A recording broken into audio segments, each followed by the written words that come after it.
Chapter 15, Grand Central Station. After the concert, Mama and Papa Bellini had to go off for the evening. They left Mario in charge of the newsstand and told him they would be back later to help him close up. The boy took Chester out of the cricket cage, balancing him on one finger. He was glad that they were going to have some time to themselves for a change. First, he took a cardboard sign that he printed saying next concert 8 a.m. and leaned it up against the cage. "That'll keep people from bothering us about when you play next," he said. Chester chirped, but he knew he wouldn't be playing the next morning at 8 a.m. "Now we have supper," said Mario. He unwrapped a fried egg sandwich for himself and brought over a mulberry leaf from the cash register drawer for Chester. The mulberry leaves were kept in the compartment next to the quarters. For dessert, there was a Hershey bar, a smidgen from one corner for Chester and the rest for Mario. Then, after dinner, they began to play games. Leapfrog was one they enjoyed very much. Mario made a fist and Chester had to jump over it. The trick was that Mario could put his fist anywhere he wanted inside the newsstand, and Chester still had to land just on the other side of it. They kept score for half an hour. Chester had 34 hits to 5 misses, which was quite good, considering the hard places Mario found to put his fist. Hide and seek was fun too. Mario closed his eyes and counted, and Chester hid somewhere in the newsstand. Since there were piles of papers all over, and since he was very small himself, the cricket found lots of good hiding places. If Mario couldn't find him in a few minutes, Chester would give a quick chirp as a hint. But it was hard to tell whether the sound came from behind the alarm clock, or in the Kleenex box, or from the cash register drawer. If Chester had to chirp 3 times, it was understood he had won the game. About 10 o'clock, Mario began to yawn, and they stopped playing. The boy sat on the stool with his back resting on the side of the stand, and Chester gave him a private recital. He didn't play any of the things he'd learned, just made up one of his own pieces as he went along. And he played very softly so the people in the station wouldn't hear and came over. He wanted this to be for Mario alone. As he listened, so here's Mario listening to Chester one last time. As he listened, the boy's eyes slowly closed and his head drooped over on one shoulder. But through his sleep, he could still hear the cricket's silvery chirping. Chester ended his song and sat on the shelf looking at Mario. A psst sound came up from the floor just as it had on the first night of he was in the newsstand. The cricket looked over. There was Tucker again, gazing up at him. It struck Chester what a funny but likable expression the mouse's face always wore. "You better hurry," whispered Tucker. Harry found a timetable, and the train leaves in an hour. "I'll be over in a minute," Chester called down to him. "Okay," the mouse answered, and scooted across the station floor. Mario's right hand was cupped in his lap, and the cricket jumped down into the palm of it. In his sleep, the boy felt something and stirred. Chester was afraid he would wake him up, but Mario only settled in a new position. The cricket lifted his wings and drew them lightly together. There was all of his love and goodbye, too, in that one chirp. Mario smiled at the familiar sound. Chester looked around at the newsstand, the box of Kleenex, the alarm clock, Papa's pipe. When he came to the cash register, he paused. Quickly springing to the edge of the drawer, he vanished back into the darkness. When he came out again, so here's Tucker and the cricket getting ready to go to the train. When he came out again, the little silver bell was hooked over his left front leg. Holding it tight against him to muffle the tinkle, he jumped to the stool and to the floor and out the crack. "What's the bell for?" asked Tucker when he arrived at the drain pipe. "It's mine," said Chester. "Mario said so, and I want it to remember everything by." Tucker Mouse rummaged through the crowded corner of his home, which was the pantry, and found a tiny package bound with Scotch tape. "I packed some supper for you and to have on the train," he said. "Nothing very much. I mean delicious, of course. A piece of steak sandwich and a chocolatey cookie, but none too good for such talent." "Thank you, Tucker," said Chester. He wanted to sound very cheerful, but the words came out sort of gulpy. "Well, I guess we should go," said Harry Cat. "I guess so," said Chester.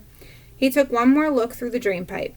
From down the tracks came the murmur of the shuttle. Mario was still asleep in the newsstand. The neon lights shed their endless blue-green glow. The cricket wanted to remember every detail. "It's funny," he said at last. "Sometimes the subway station looks almost beautiful." "I've always thought so," said Tucker. "Come on," said Harry Cat.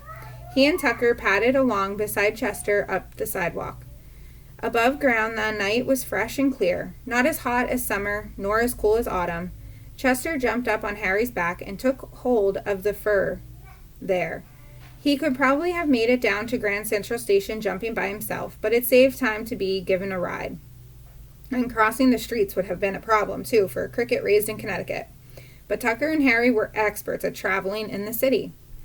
Not a single human being saw them as they glided soundlessly under the cars that lined 42nd Street.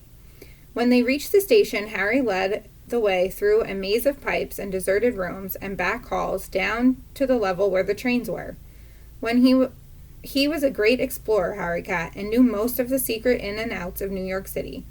The late local express was leaving on track 18. Chester hopped onto the rear platform of the last car and settled himself in a corner that would be out of the wind, and there were only a few minutes left before the train started. "How will you know when you get to Connecticut?" said Tucker. "You were buried under sandwiches when you left there." "Oh, I'll know," said Chester. "I'll smell the trees and I'll feel the air, and I'll just know." No one said anything. This was the hardest time of all. "Maybe you could come back for a visit next summer," said Harry Cat. "Now that you know the way, a return engagement at the newsstand," said Tucker. "Maybe I can," said Chester. There was another pause. Then the train gave a lurch forward, and as soon as it started to move, the three friends all found that they still had millions of things to say. Harry shouted that Chester should take care of himself. Tucker told him not to worry about the Bellinis, he would look after them, and Chester just kept chirping goodbye as long as he could. For a while, the two who stayed could see the cricket waving. But then the train rushed away in the darkness of the tunnel and was lost. They strained their eyes through the blackness. "Did you hear another chirp?" said Tucker after a minute. "Come on, Tucker," said Harry. "Let's go home." Together they tramped up the Times Square and down the drain. Neither one of them said a word. They looked out the hole. Mario hadn't waked up yet. "He's going to be very unhappy," said Tucker. Mama and Papa Bellini came up the stairs from the lower level. Mama gasping from the climb, Papa gently shook Mario awake. Suddenly Mama's gasping stopped, and she said, "Where's the cricketer?" They searched the newsstand completely, but couldn't find him. Mama was sure that the man who tried to steal the bell had come back and kidnapped him. She wanted to call the police. Papa thought he might have stepped out for a breath of fresh air, but Mario was quiet, thinking. He looked through the cash register drawer in every compartment and then pulled out the drawer out completely. The back space was empty, except for Mama's earring. "He won't come back," said Mario. "How do you know?" said Papa. "The bell's gone," said Mario. "You and I and the cricket were the only ones who knew where it was. If a thief had taken it, he would have taken the money from the cash register too. My cricket took it and went home." Mario's voice dropped off abruptly, but then it came back firm, "and I'm glad." Mama was about to exclaim that she didn't believe it, but Papa put his hand on her arm. He said he wasn't sure, but it might be. Mario didn't say anything more, because he knew. They put on the cover of the newsstand and went down to their subway. Tucker Mouse looked at Harry Cat. "He knows," he said. Harry swished his tail around him and said, Yes, he knows." They were so relieved that for a minute neither of them moved. It was all right now. Chester was gone, but it was all right for everybody. After a while they went back and lay down on the shredded newspapers, but neither of them seemed to be able to fall asleep. Tucker Mouse changed his positions. "Harry," he said. "Yes," said Harry. "Maybe next summer we could go out to the country." "Maybe we can." "I mean, the country in Connecticut," said Tucker. "I know what you mean," said Harry. So he's already missing Chester the cricket. So think, if you were in Chester's position, would you want to go back home to Connecticut, or would you want to stay and be the famous cricket of the Times Square subway station? So hopefully you liked our novel, and we only have one more little assignment this week. I'm just going to post the 2 chapters and 1 assignment, and I hope you all have a wonderful summer, and hopefully I can see you back next year when you're big 5th graders. Okay? Bye, guys.